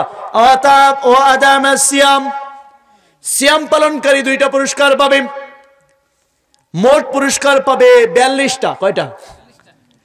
এর জন্য হাদিস রয়েছে 4200, তার মধ্যে দুইটা বললি বিশেষ। কয়টা? এক হলো সিয়াম পালনকারী যা বলবে সব কবুল হয়ে যাবে।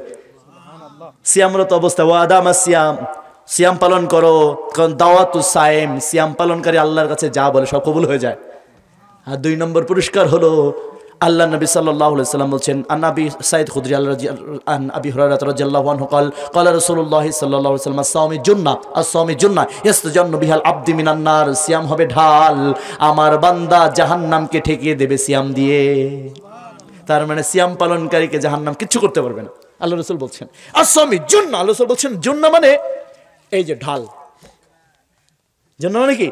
যেদিক দিয়ে জাহান্নাম আসবে সে তার অন্য কোন ইবাদতকে তুলে ধরার সাহস পাবে না। সিয়াম পালনকারী লোকগুলো সিয়ামকে তুলে ধরবে, এই যে আমার সিয়াম আছে, জাহান্নাম হটে যাবে। এই হচ্ছে দ্বিতীয় পুরস্কার। আর 3 নম্বর হচ্ছে জান্নাত। 3 নম্বর ওয়াদামা সিয়াম, সিয়াম পালন করবেন।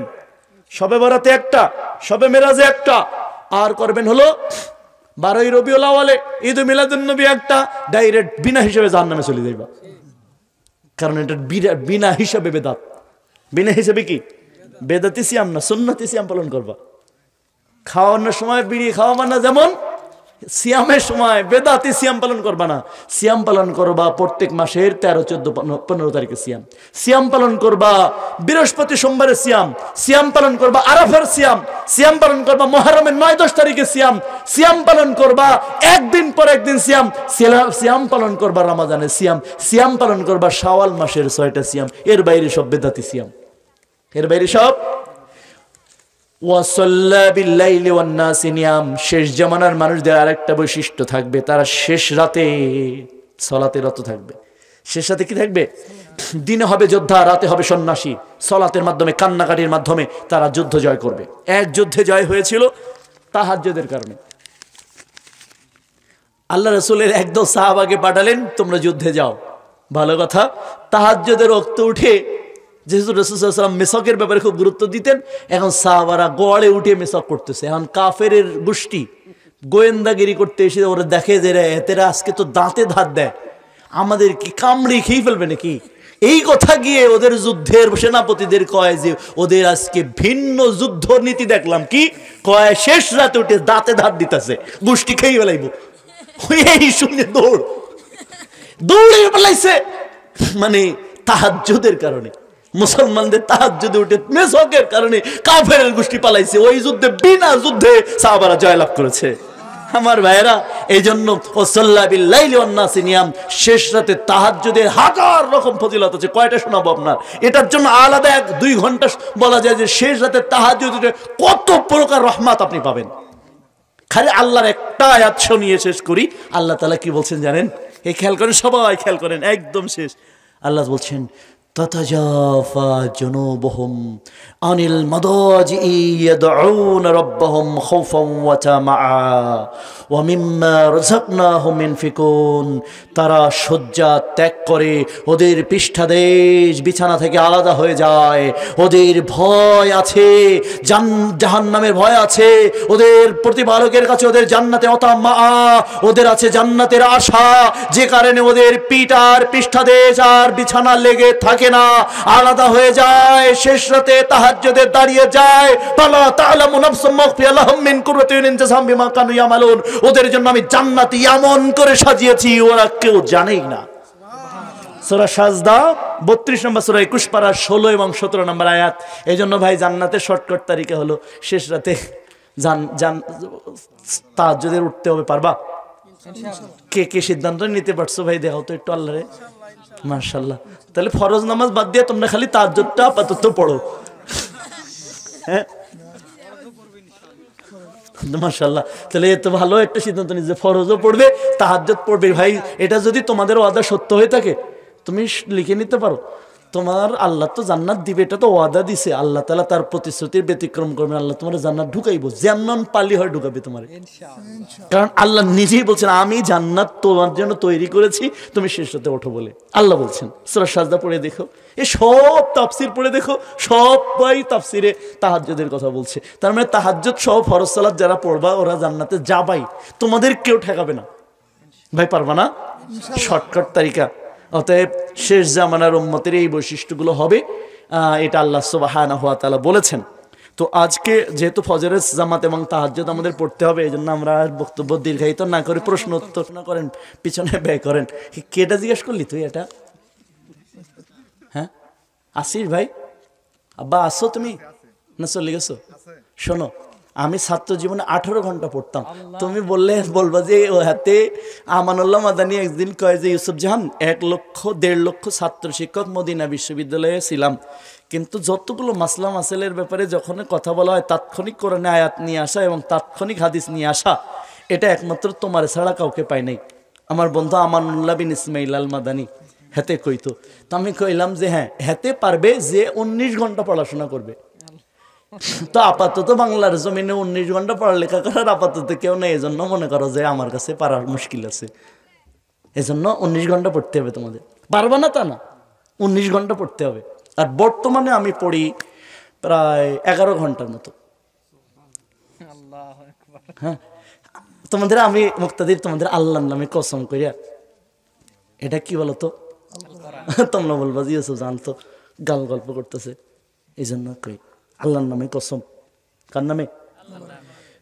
আমি এক জায়গায়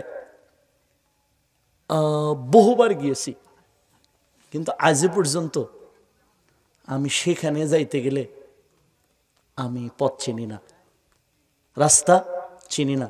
আপনাদের এই টাঙ্গাইলে অনেক মানুষ আমারে ট্রল করে সাগে এতবার আসলেন, একই পথ দিয়ে গেছি, কতবার গিয়েছি, আল্লাহর কসম আমি এই পথ এখনো চিনি না। কারণ হলো আমি যখন পথেও থাকি তখন আমি বসে বসে পড়ি, তেলাওয়াত করি, হাদিসগুলো পড়ি। এই পড়তে পড়তে দুনিয়ার অন্য কোনো দিকে আমার আর তাকানোর সুযোগ হয় না। যে কারণে তোমার আর একটা কথা বলি, আমার জন্মভূমি যেখানে আমি বড় হয়েছি, বেড়ে উঠেছি, সেখান থেকে আমার চোখ বাঁধবা নিয়া 3 কিলোমিটার দূরে ছেড়ে দিলে আমি ওই জায়গার কোনো কিছু দেখে আমি পথ চিনে আমি বাড়ি আসতে পারি না, আজও পারি না, পড়ার কারণে। আর এই জন্য আল্লাহর মেহেরবানিতে প্রত্যেকটা বিষয় আল্লাহ তাআলা নখ দর্পণে করে দিয়েছেন। আর যে কারণে আর এই কারণে আল্লাহ আমাকে হক চেনার তৌফিক দান করেছেন। না হলে যদি প্রচুর এলিমটা যদি আমি এলিম আছে আমি তা বলছি না, একদম চেষ্টা করেছি তা বলছি। এই করতে করতে আমি দেখলাম যে আমাদের মানে হাদিসের নামে আমরা জালিয়াতি করছি, হাদিসের নামে বেদাতি কর্মকাণ্ড করছি, যে কোরআনে নাই হাদিসে নাই, এগুলো আমাকে ফিরাইছে। আমাকে কিন্তু ব্যক্তিগত কোনো মানুষ আমাকে দাওয়াত দিয়ে ফেরাই নাই। আমার এই কষ্টের কারণে আল্লাহ চিন্তা করছে তুই এত পড়স আমার কোরআনটা নিয়ে তোরে আমি বেদাতি রাখবো। আল্লাহ হয়তো এই সিদ্ধান্ত নিয়ে আমারে ঘুরাই দিছে যে তুই এদিক যা ইউসুফ জাহান, হে তোরে পীরের গোষ্ঠীর মধ্যে থাকিস না, তাহলে জাহান্নামে যাবি। যদি এখনো আমি জাহান্নামের আশঙ্কা মুক্ত না মৃত্যু পর্যন্ত জান্নাতের আশা করি, আমি আল্লাহ যেন কবুল করেন। তোমরা একটু দোয়া করবা না? তো এভাবে ভাই আমি পড়াশোনা আজও পর্যন্ত আমি অব্যাহত রাখি। আর এখন পড়াশোনা করি, অধিকাংশ মুখস্থ আছে, তারপরেও পড়াশোনা করি বরকতের জন্য। কারণ সূরা আসরের সবাই পড়বা তাফসিরটা, সূরা আসর মুক্তাদির খুব একটু মনোযোগ দিয়ে পড়ে নেয় তাফসিরটা। প্রথম আয়াতটা আল্লাহ সুবহানাহু বলছে ওয়াল আসর ইন্নাল ইনসানা লাফি খুসর। এই আয়াতটাকে আল্লাহ রাসূল টেনে নিয়ে গিয়ে প্রায় 62টা হাদিস বর্ণনা করেছেন। গিয়ে বলছেন যে শুধু এক দল খালি ক্ষতির বাইরে আছে, যারা ইলম চর্চায় আছে, আর গুড়া গোষ্ঠী ক্ষতির মধ্যে আছে।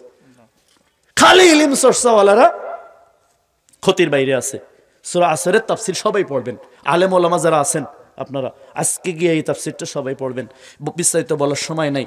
তো এই হলো আমার জীবনের পড়াশোনার কথা। একদিন আমার মা, একটা ঘটনা বলি, সেটা হলো যে আমি পড়তে বসেছি, আমার মা ওই খাবার পানি সব দিয়ে গেছে। আমি ক্ষুধার্ত, যে মা আমার খুব ক্ষুধা লাগছে, মা তুমি আমার একটু খাবার দাও। তো মা খাবার টাবার সব কিছু রেডি করে আমার পাশে এনে রেখে গেছে। তো রেখে যাওয়ার পরে মা বললো বাবা তুমি খেয়ে নাও। আমি বললাম মা আমি একটু তেলাওয়াত করছি, এটা একটু সেরে তারপরে খেয়ে নেব।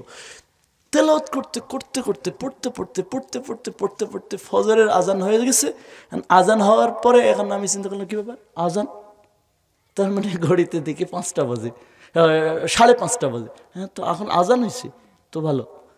তো এখন যখন আমি ঘড়ির দিকে তাকাই তখন আমি আর ঘাড় ঘোরাইতে পারি না, মানে আমার সব সোজা হয়ে গেছে, ঘাড় মাথা মানে সব একসাথে সোজা। হ্যাঁ মা আমি তো রোবট হয়ে গেছি। কেন কি হয়েছে? আমি কই মা আমি তো মরে গেছি। তো দূর পাগল, মরে গেলে তুই কথা বলস কেমনে? তা আমি কই মা আমি মরে গেছি। তো কে মরে গেছিস? মা তো এদিকে আমি তো রোবট হয়ে গেছি। এবং আম্মা এসে তাই তো দেখে তো হাত পা সব শক্ত হয়ে গেছে, খালি কথা কইতে পারি আর মরা মানুষের মতো সব শক্ত হয়ে গেছে, সোজা হয়ে গেছে, এমনি হয়ে গেছে। তো এখন মা তখন সরিষার তেল গরম করে প্রায় 1 ঘন্টা ধরে আমারে টানলো, পুরা শরীর টানতে টানতে টানতে টানতে প্রায় 1 ঘন্টা পরে আমি স্বাভাবিক হয়েছি। তো এই ব্যক্তির সামনে থেকে তোরা যদি উঠে যাস তাহলে মেজাজটা কেমন লাগে ক, তাই না মুস্তাদির? এই কারণে এতে যখন হাদিস বর্ণনা করে না, যদি তুই উঠিস, আমি এমনি রাগ করি বন্ধু, ক তোরা যখন উঠিস তখন আমি একটু রাগ টাগ করি না, তো তোর রাগ করিস নাই? তোদের রাগ করার কোনো অধিকারই নেই, কারণ তোদের জন্য আমি আল্লাহর জন্য, তোদের আল্লাহর দিন প্রতিষ্ঠার জন্য আমি এভাবে কষ্ট করেছি। আমি রাগ করার অধিকার আমার আছে, তোর নেই। কারণ তুই তো খাস আর গল্প করিস আর চায়ের দোকানে আড্ডা পেটাস। বেটা, আমার জীবনে চায়ের দোকানে আড্ডা পেটানোর কোনো নজিরই নাই। অতএব ইলমের জন্য এভাবে ব্যস্ত থাকো, আল্লাহ কলিজা খুলে দিবে। বাংলাদেশে 2 জন আলেম সৌদি আরবে কাবা ঘরে ওঠার সুযোগ পাইছে, একটা হচ্ছে সাইদি, একটা হচ্ছে আল্লাহর বান্দা। একটা ভিডিও মুক্তাদির সবার, তোমাদের খাবার কাছে তো দিব না, মুক্তাদির কাছে দিব, তোমরা দেখো। বাংলাদেশের প্রধানমন্ত্রী, প্রেসিডেন্ট, বাংলাদেশের জন্ম থেকে আজ পর্যন্ত যে সম্মান পাইনি, কাবাঘরের ইমাম সহ আমাকে আল্লাহ তাআলা সেই সম্মানটা সৌদি আরবে দিয়েছে। এটা ভিডিও না দিলে তোমরা বললো হাতে তো আমাদের সাফা মারিয়ে চলে গেছে, কারণ তোমরা খালি সাফা মারো, সবাই তো এরকম মনে করতে পারো। আমি মুক্তাদির কাছে দিব, মুক্তাদি এটা আলোচনার মধ্যে তোমাদের একদিন বলবে যে না ইউসুফ জান সত্য বলে গিয়েছে, যে সম্মানটা সৌদি আরবে আমাকে যে পরিমাণ দিয়েছে ওরা, কারণ এটা ইলেমের জন্য। কি জন্য? ইলেম যে অর্জন করবে তার ভাগ্য খুলবেই, দুনিয়াতে খুলবে, আখিরাতে খুলবে। এই জন্য প্রশ্ন যে করছো, পড়বা আজ থেকে, পড়ার সময় বের করবা, পড়বা। কেমন ভাই? পড়বা। কোনটা আগে পড়বা? আল্লাহর কোরআনটা পড়বা, আল্লাহ রাসূলের হাদিসগুলো পড়বা। তোমাদের কপাল খুলবেই, পৃথিবীর কেউ তোমার কপাল খোলা আটকাইতে পারবে না। তোমার দুনিয়ায় টাকা হবে, সম্মান বাড়বে, মর্যাদা বেড়ে যাবে, সন্তান সন্ততি হয়ে যাবে, বড় রোগে আক্রান্ত হওয়ার সম্ভাবনা 2%-এর বেশি থাকবে না, বড় রোগ আক্রান্ত হবে না। যারা বেশি ইলম অর্জন করে তারা বড় রোগ আক্রান্ত হবে না, বড় কোনো বিপদ তাদের উপর আসার সম্ভাবনা খুবই কম, এবং জান্নাতে যাওয়ার সম্ভাবনা তাদের খুবই বেশি ইলমওয়ালা মানুষগুলো। এই জন্য আশা করি আমাদের সমাজে ফসলি জমি লাভে কিংবা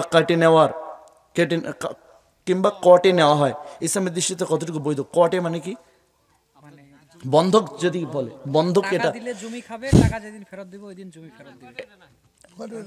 টাকা দিয়ে, যেমন 1% 50% জমি, এই 5,000 টাকা, 1 বছর 5,000 টাকা দিয়ে সে আবাদ করবে, এই মেদি খাওয়াবে, খাওয়া দাওয়া করবে, ওই 1 বছর পরে ওই জমি আলাদা কিছু জমি ফেরত দেবে, টাকাও বাতিল। এটা 1000% জায়েজ, এটা 100% যায়, 100% জায়েজ। কিন্তু যদি এমন হয় যে টাকা দিল 1 লাখ, জমি দিল 1 বিঘা, কিন্তু ওই টাকা পুরো 1 লাখ ফেরত নিবে, আর এই 1 বছরে ওই জমি খাইবে, এর সরাসরি সুদ। 1 বছর না, 5 বছর পর্যন্ত খায়। 5 বছর, যাক এগুলো সুদ। টাকা দিবে না, খেতে সুদ, থাকবে। টাকা দিবে না, খেতে থাকবে। হ্যাঁ, যেদিন টাকা দিব ওই দিন ফেরত দিবে। হ্যাঁ, এটা সুদ, সুদ 100% সুদ। আর এটার ব্যাপারে হাদিসে আবু দাউদের 3333 নম্বর হাদিস, একটা হাদিস সহজে শোনাই দিয়ে যাই। আল্লাহ রাসূল বলছেন, আবু হুরায়রা, এখানে 9 জন সাহাবা হাদিস বর্ণনা করছেন, তারা সবাই বলছেন লাআনার রাসূল, আল্লাহ রাসূল লানত করেছেন। তার মানে ওনাকে মেরেছে, রক্তাক্ত করেছে, বেহুশ হয়ে গেছে, উঠেছে, হাতেদের জন্য আবার দোয়া করছে। মানে কুফারের গোষ্ঠীর জন্য দোয়া করছে, আর তোর জন্য করলেন বদদোয়া, মানে সুদখোরের জন্য। কি বলেন? লাআনার রাসূল, কি তাও লানত করলেন কিভাবে? আকিলার রিবা, যে সুদ দেওয়া, মুকিলা কাতিবা হুয়া শাহিদাইহু ওয়াকালাহুম সাউন সাউন। আল্লাহ রাসূল বলছেন যে সুদ দেয়, যে সুদ নেয়, যে সুদের সাক্ষী থাকে, আর যে সুদের লেখালেখি করে, এরা সবাই সমপর্যায়ের পাপী, এবং এরা সবাই লানত প্রাপ্ত। এরা সবাই লানত প্রাপ্ত, মানে আল্লাহ রাসূল লানত করেছেন, মানে ওর লানত হবেই হবে, সন্দেহ নেই। কারণ সাহাবারা বলছেন বদরের যুদ্ধের দিন আমরা অবাক হয়ে গেলাম, যুদ্ধের কয়েক ঘন্টা আগে আল্লাহ রাসূল বললেন এখানে মরবে আবু জাহল, মরে চেহারা বিকৃত হবে, এখানে মরবে উতবা, এখানে সাইবা, এখানে মানে এভাবে 7 জনের নাম বললেন। আল্লাহ রাসূলের বুখারী মুসলিমের রাওয়ায়াত, আল্লাহ রাসূল সাহাবারা বললেন যে জিহাদ শেষ হলো, বদরের যুদ্ধ শেষ হলো, আল্লাহ রাসূল যেখানে যার কথা বলেছিলেন ওইখানে সে চেহারা বিকৃত হয়ে মরেছিল। তার মানে আল্লাহ রাসূল লানত করেছেন। বিষয়টা তুমি এত সহজ করে নিও না। আবু দাউদের 3333 নম্বর হাদিস অনুযায়ী কোন সুদী ব্যাংকের দারোয়ান পর্যন্ত এই হাদিসের আওতামুক্ত নয়। তা তুমি খাবা কি? বলবা হুজুর কি খাবো? ঘোড়ার ডিম খাবা? কি খাবা মানে কি? খাবার তোমার বাপ দেয় না খাবার আসমান থেকে আসে? রিজিক কার? আল্লাহ। তুমি আল্লাহর উপর ভরসা করবে, হারাম ছেড়ে দিয়ে। পাখিকে যদি আল্লাহ খাওয়াতে পারে তোমাকেও পারে। পারে না। অতএব আশা করি এই সুদ বাদ দিতে হবে আপনাদের। যারা আল্লাহর আইন বাদ দিয়ে মানব রচিত আইন দ্বারা রাষ্ট্র পরিচালনা করে তাদের হুকুম কি? আমার কাছে জিজ্ঞাসা করার তোমরা কোরআন পড়ো না? সূরা মায়েদা 5 নম্বর সূরার 45 নম্বর 44 নম্বর আয়াত আল্লাহ বলছে অমাল্লাম ইয়াহকুম বিমা আনজালাল্লাহু ফাউলাইকা হুমুল কাফিরুন, অমাল্লাম ইয়াহকুম বিমা আনজালাল্লাহু ফাউলাইকা হুমুল কাফিরুন। তার মানে তোমার প্রশ্ন আল্লাহর উত্তর। আল্লাহ তুমি বলেছো হুকুম কি? আল্লাহ বলেছেন হুকুম হলো কাফের। হুকুম কি? কাফের। এরা কাফের হয়ে গেছে। না না, এটা ভিন্ন প্রশ্ন। জালেম কারা? মুক্তাদির খুব বোঝার বিষয় আছে, এটা খেয়াল করেন তো, কারণ আমাদের ছাত্র অনেক আছে, এটা তো সবাইকে জানতে হবে। কারণ উনি যেহেতু আয়াত দুইটা বললেন, কি একই আয়াত তিন ভাবে এসছে, অমাল্লাম ইয়াহকুম বিমা আনজালাল্লাহু ফাউলাইকা হুমুল কাফিরুন। এবার এখানে বলা হলো অমাল্লাম ইয়াহকুম বিমা আনজালাল্লাহু ফাউলাইকা হুমুল জালিমুন, 45 নম্বর আয়াত। এবার 47 গিয়ে বলা হচ্ছে অমাল্লাম ইয়াহকুম বিমা আনজালাল্লাহু ফাউলাইকা হুমুল ফাসিকুন। তাহলে কাফের, জালেম আর ফাসিক কিন্তু এক না। কিন্তু কথা হলো কেন একই কথা তিনবারে তিন রকম হয়ে গেল? এটা প্রশ্ন থাকে না? একই কথা তিনবারে তিন রকম ভাবে হয়েছে। কাউকে বলা হলো কাফের, ফাসিক, কাউকে জালেম। এটা বুঝাই দিই তোমাদের। একটা রাষ্ট্রে 3টা অর্গান থাকে। কোন রাষ্ট্রে, যে কোনো রাষ্ট্রে অর্গান থাকে 3টা। একটা অর্গানের নাম হচ্ছে লেজিসলেচার, মানে আইন বিভাগ। একটা অর্গানের নাম হচ্ছে জুডিশিয়ারি, মানে হলো বিচার বিভাগ। আর একটা নাম হচ্ছে এক্সিকিউটিভ, যেটাকে কি বলা হয় সহজে মুক্তাদির? লেজিসলেচার, জুডিশিয়ারি আর এক্সিকিউটিভ, নির্বাহী বিভাগ। নির্বাহী বিভাগ। আইন বিভাগের কাজ মানে আমার হাসিনা আম্মার যেটা করছে আর কি, মানে ওদের কাজ হলো আইন তৈরি করে দেওয়া। এবার আল্লাহর দেওয়া বিধান অনুযায়ী ওরা আইন না করে নিজেদের মতো আইন তৈরি করেছে। ওদের ব্যাপারে হলো সূরা মায়েদার 44 আয়াত, ওরা সব কাফির হয়ে গেছে। এবার এদের এই আইন অনুযায়ী যখন মানুষ অপরাধ করবে তখন এই আইন দিয়ে বিচার করতে হবে। তাহলে বিচারকরা যারা জুডিশিয়ারিতে, তার মানে হাইকোর্ট, জজ কোর্ট, ম্যাজিস্ট্রেট কোর্ট, এই ওদের যে তৈরি করা আইন ছাড়া কিন্তু অন্য কোনো আইন দিয়ে বিচার করতে পারবে না। এই জন্য আল্লাহ বলছেন ওয়ামাল্লাম ইয়াহকুম বিমা আনজালাল্লাহু ফাউলাইকা হুমুজ জালিমুন। ওরা হবে জালিম। জালেম কেন? জালেম কাকে বলে? আপনার তো এতদিন জালেম শুনছেন। জালেম মানে কি কান্ত?